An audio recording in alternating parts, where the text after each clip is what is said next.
Bonjour à tous et bienvenue dans cette nouvelle vidéo. On va continuer d'avancer en géographie avec la suite des leçons précédentes. Aujourd'hui, ce sera le point numéro 5, travailler dans un espace de production agricole. Ça correspond aux pages 158 et 159 du livre de géographie, que normalement vous avez déjà lu avant de regarder cette vidéo. Et donc, comme les fois d'avant, je vais lire les documents et vous expliquer ce qu'il faut en retenir. A. Le secteur agricole se transforme. L'agriculture française tient une part importante en Europe et fournit un peu plus de 20% de la production totale des 28 pays de l'Union européenne. Situées en zone rurale, les activités agricoles occupent plus de la moitié du territoire. Depuis plusieurs années, elles doivent faire face à de grandes mutations. Les exploitations se concentrent, leur taille augmente tandis que leur nombre diminue. Un quart des exploitations a ainsi disparu ces 10 dernières années. Le secteur emploie de moins en moins de monde. En France, 3 personnes sur 100 sont agriculteurs.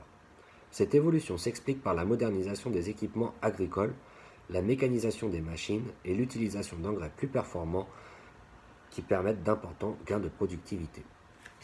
Donc là, ce qu'on nous explique, c'est que le secteur agricole français, c'est un secteur important, même à l'échelle européenne. Ça occupe plus de la moitié du territoire français, mais depuis plusieurs années, le secteur est en train d'évoluer. Les exploitations, elles se regroupent, ça veut dire qu'il y en a de moins en moins, leur nombre diminue. Par contre, comme elles se regroupent, leur surface s'agrandit. Donc il y a de moins d'exploitations, mais celles qui restent sont de plus en plus grandes.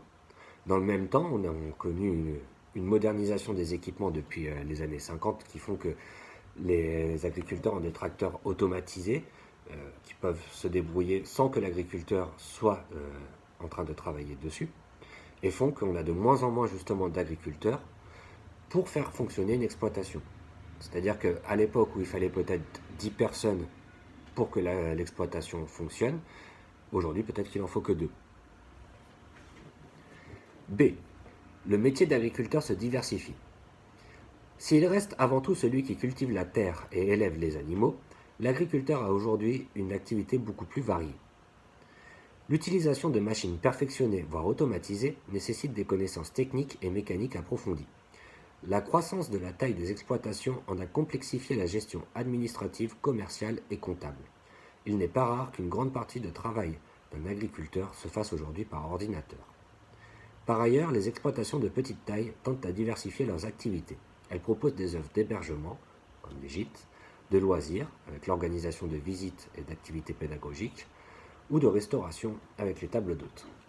Donc là, ce qu'on nous explique, c'est que cette fameuse modernisation qui a fait qu'il y a moins d'exploitations, mais qu'elles sont de plus en plus grandes, et aussi moins d'agriculteurs, font que les agriculteurs ont dû apprendre des nouvelles compétences. C'est-à-dire que si on a un tracteur automatisé, il faut être capable de comprendre comment fonctionne son tracteur et de le réparer s'il tombe en panne. Donc il faut avoir des connaissances techniques et des connaissances mécaniques. En plus, comme les exploitations agricoles sont de plus en plus grandes, les agriculteurs ont été amenés à travailler avec des ordinateurs pour pouvoir gérer les finances et l'activité de leur exploitation. Les petites exploitations, elles ont dû développer des activités annexes, c'est-à-dire que leur activité principale, c'est toujours l'agriculture, mais pour pouvoir gagner assez d'argent et continuer, ils ont dû proposer d'autres activités, comme des hébergements avec des gîtes, de la restauration avec les tables d'hôtes, ou alors des visites pédagogiques. C. L'agriculture nourrit la filière agroalimentaire. 70% de la production agricole française, qui regroupe les cultures, l'élevage et la pêche, est transformée en aliments et en boissons pour les hommes et les animaux. Ces entreprises constituent le secteur de l'industrie agroalimentaire. Elles sont souvent situées à proximité des espaces de production agricole, loin des zones urbaines. En France, elles emploient plus de 500 000 personnes. Donc là, ce qu'on nous explique, c'est que la production agricole travaille de manière très rapprochée avec la filière agroalimentaire. C'est la suite logique après la production agricole.